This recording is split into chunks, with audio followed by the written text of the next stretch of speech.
ചരിത്രത്തിലെ തന്നെ ഏറ്റവും ആഴത്തിലുള്ള, നമ്മളെ ഒരുപാട് ചിന്തിപ്പിക്കുന്ന ഒരു കഥയിലേക്കാണ് നമ്മളിന്ന് പോകുന്നത്.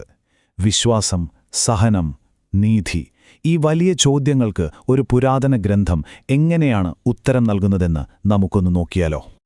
നമുക്കൊരു ചെറിയ പസിലിൽ നിന്ന് തുടങ്ങാം. എല്ലാം തികഞ്ഞ, എല്ലാ അനുഗ്രഹങ്ങൾക്കും അർഹനായ ഒരാൾക്ക് പെട്ടെന്നൊരു ദിവസം ഇതെല്ലാം നഷ്ടപ്പെട്ടാൽ എന്ത് സംഭവിക്കും? എപ്പോഴെങ്കിലും ചിന്തിച്ചിട്ടുണ്ടോ? ശരിക്കും ഇയ്യോബിന്റെ കഥയുടെ കാതലിതാണ്. അപ്പോ നമ്മുടെ കഥ തുടങ്ങുന്നത് ഊസ് എന്ന് പറയുന്ന ദേശത്താണ്. അവിടെ ഇയ്യോബ് എന്ന പേരിലൊരു മനുഷ്യൻ ജീവിച്ചിരുന്നു. അദ്ദേഹത്തെപ്പോലെ നീതിമാനും ദൈവത്തെ ഭയപ്പെടുന്നവനുമായി വേറൊരാൾ ആ നാട്ടിൽ തന്നെ ഉണ്ടായിരുന്നില്ല. അത്രയ്ക്ക് നല്ല മനുഷ്യൻ. അദ്ദേഹത്തിന്റെ ജീവിതമെന്ന് പറഞ്ഞാൽ എല്ലാ രീതിയിലും പെർഫെക്റ്റ് ആയിരുന്നു. നോക്കൂ, വലിയൊരു കുടുംബം, സങ്കൽപ്പിക്കാൻ പോലും പറ്റാത്തത്രയും സമ്പത്ത്, പോരാത്തതിന് ഒരു തെറ്റും ചെയ്യാത്ത മനുഷ്യൻ എന്ന പേരും. ഇതിൽ കൂടുതൽ എന്താ ഒരാൾക്ക് വേണ്ടത്, അല്ലേ? പക്ഷേ ഭൂമിയിലെ ഈ പെർഫെക്റ്റ് ലൈഫുണ്ടല്ലോ, അത് സ്വർഗത്തിൽ ഒരു വലിയ ചർച്ചയ്ക്ക് തുടക്കമിടുകയായിരുന്നു. വിശ്വാസത്തിന്റെ യഥാർത്ഥ കാരണം എന്താണ്? അതിനെക്കുറിച്ചൊരു പന്തയം തന്നെ അവിടെ നടന്നു. ഇവിടെ ഏറ്റവും ഇൻട്രസ്റ്റിംഗ് ആയ കാര്യം എന്താണെന്ന് വെച്ചാൽ, ഇയ്യോബിന്റെ വിശ്വസ്തതയെക്കുറിച്ച് പറയുന്നത് സാക്ഷാൽ ദൈവം തന്നെയാണ്. മനുഷ്യർക്ക് ഒരു മാതൃകയായി ദൈവം തന്നെ ഇയ്യോബിനെ ചൂണ്ടിക്കാണിക്കുകയാണ്. പക്ഷേ അവിടെ ഒരു വെല്ലുവിളി ഉയർന്നു വന്നു. സാത്താൻ ഒരു മറുവാദം വെച്ചു. ഇയ്യോബിന്റെ വിശ്വാസം ഒറിജിനലല്ല, അതവന്റെ സുഖജീവിതത്തിന്റെ ഒരു സൈഡ് എഫക്റ്റ് മാത്രമാണ്. കയ്യിലുള്ളതെല്ലാം ഒന്ന് എടുത്തുമാറ്റി നോക്കൂ, അപ്പ കാണാം അവന്റെ തനി നിറം. അങ്ങനെ ദൈവത്തിന്റെ സമ്മതത്തോടെ ആ വലിയ പരീക്ഷണം തുടങ്ങി. ഇയ്യോബിന്റെ സന്തോഷം നിറഞ്ഞ ആ ലോകം, അത് ഒന്നൊന്നായി തകർന്നടിയാൻ തുടങ്ങുകയായിരുന്നു. അതൊരു ദുരന്ത പരമ്പര തന്നെയായിരുന്നു. ശരിക്കും ഒന്നിനെ പുറകെ ഒന്നായി. ആദ്യം കന്നുകാലികളും വേലക്കാരും പോയി. പിന്നെ ഒരൊറ്റ ദിവസം കൊണ്ട് തന്റെ 10 മക്കളും നഷ്ടപ്പെട്ടു. അവസാനം സ്വന്തം ശരീരത്തിൽ പോലും സ്വസ്ഥതയില്ലാതായി. ആകെ വ്രണങ്ങൾ നിറഞ്ഞു. എന്നാൽ പിന്നീട് നടന്നത് ആരും പ്രതീക്ഷിക്കാത്ത ഒന്നായിരുന്നു.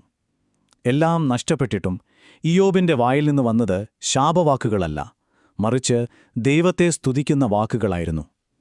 സാത്താന്റെ കണക്കുകൂട്ടലുകൾ മുഴുവൻ തെറ്റിക്കുന്ന ഒരു പ്രതികരണം. ഈ സമയത്താണ് ഇയ്യോബിന്റെ കൂട്ടുകാർ വരുന്നത്. അവർ അക്കാലത്തെ ഒരു പൊതുധാരണ വെച്ച് സംസാരിച്ചു തുടങ്ങി. സഹനങ്ങൾ വരുന്നത് നമ്മൾ ചെയ്ത പാവത്തിനുള്ള ശിക്ഷയായിട്ടാണ്. അപ്പോ ഇയ്യോബേ, നീ എന്തോ വലിയ തെറ്റ് ചെയ്തിട്ടുണ്ട്, ഉറപ്പാണ്. പക്ഷേ ഇയ്യോബ് അത് അംഗീകരിച്ചില്ല. ആ ലളിതമായ വിശദീകരണം അദ്ദേഹം തള്ളിക്കളഞ്ഞു. ഞാനൊരു തെറ്റും ചെയ്തിട്ടില്ലെന്ന് അദ്ദേഹം ഉറപ്പിച്ചു പറഞ്ഞു. നീതിയുള്ളൊരു ദൈവം എന്തിനാണ് എന്നെ ഇങ്ങനെ ശിക്ഷിക്കുന്നത്?